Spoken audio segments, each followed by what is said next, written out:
Cátia Batista, professora de Economia na Nova SB, estudiosa também desta questão dos refugiados, junta-se agora a nós nesta emissão especial. Sra. Professora, muito bom dia, muito obrigado por estar connosco. Já vimos as Nações Unidas falarem hoje em mais de 1,5 milhão de refugiados em pouco mais de uma semana. No caso da Ucrânia, é possível nesta altura avaliar até onde poderão ir as consequências?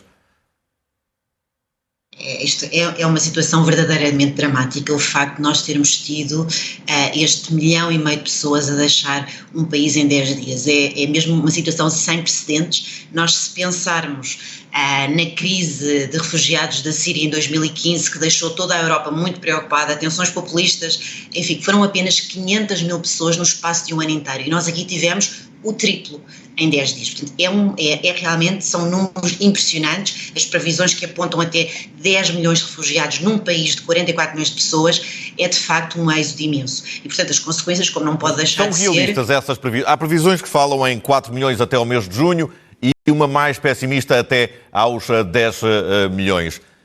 É realista avançarmos com estes números nesta altura? Enfim, estamos numa situação de imensa incerteza, mas de facto o que nós estamos a ver é uma situação, como eu dizia, sem precedentes. Nunca vimos tantas pessoas a sair tão rapidamente de um país e de notar que o que nós temos agora são mulheres e crianças. Portanto, para trás estão a ficar os homens em idade adulta e com capacidade para combater, mas isto quer dizer que, enfim, no cenário que neste momento parece o mais provável, que é um cenário de ocupação russa em que a Ucrânia é destruída, neste cenário é normal que os homens e as pessoas que se deixaram ficar para trás e que não quiseram ser neste primeiro momento se vejam obrigadas a fazê-lo. E é nesse cenário que são feitas estas previsões que infelizmente poderão chegar a esses números de que temos estado a falar e a ouvir falar nos últimos tempos. A questão agora é, estamos preparados para dar resposta a esta situação? Eu acho que a Europa tem estado a reagir da melhor forma. E aqui a Europa, quando eu falo da Europa, falo, por um lado, das instituições políticas que estão aqui a pôr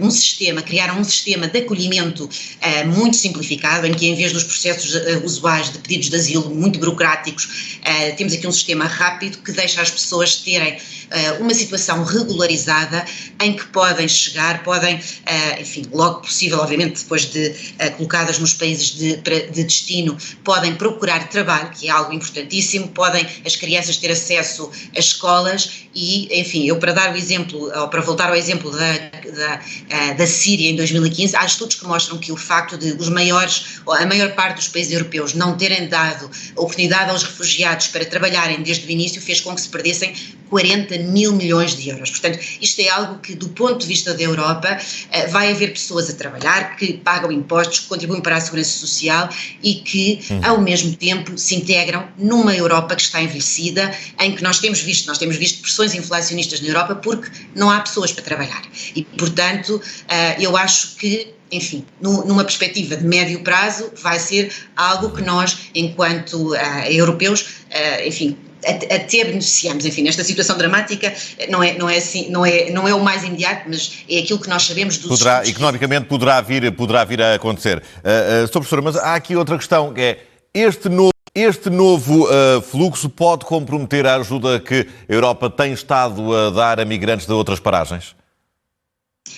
Essa é uma questão muito interessante, porque de facto o que nós sabemos é que, particularmente migrantes que vêm de África, há aqui um problema muito sério. Nós temos também muitos milhares, enfim, não são estes números, mas são algumas dezenas de milhares de pessoas que têm estado a vir de África para a Europa e que não têm, não têm forma de uma forma regularizada fazerem estes pedidos para migração. Estes são pedidos de migração económica, sendo que muitos destes migrantes vêm de situações tão desesperadas que, de facto, elas, enfim, no fundo as pessoas vêm de uma morte que não é certa como nestes casos de guerra, mas que é quase. E, portanto, o que nós temos vindo a ver, por exemplo, no Mediterrâneo, com todas as mortes no Mediterrâneo, é isso mesmo, são pessoas desesperadas que vêm à procura de melhorar as suas vidas na Europa. E, de facto, faz falta também para esses migrantes uma política que lhes permita ver um caminho, uma forma de pedir, de fazer pedidos de migração.